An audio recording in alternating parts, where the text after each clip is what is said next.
Hi guys, hope you all are great. I am Axosecurity from Axosecurity. In this video I will show you how we can use git clone in this PC by downloading git in this computer, so follow up all steps that showed in video.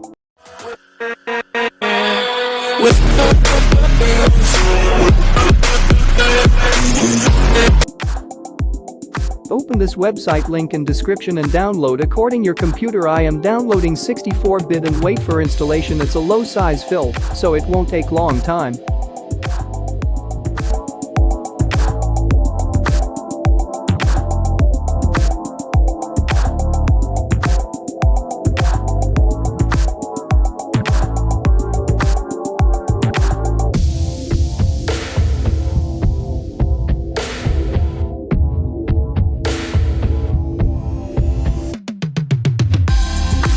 Now open setup folder and click next and next, but if you need customization you can change some options. The setup needs some permission, but that maybe won't come in your PC because I am using always not if I'm setting in user access control, my recording will be off and that permission giving notification.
Now open CMD and type git to see it, and use commands of git. I will show you using git clone and clone my file that I stored in github.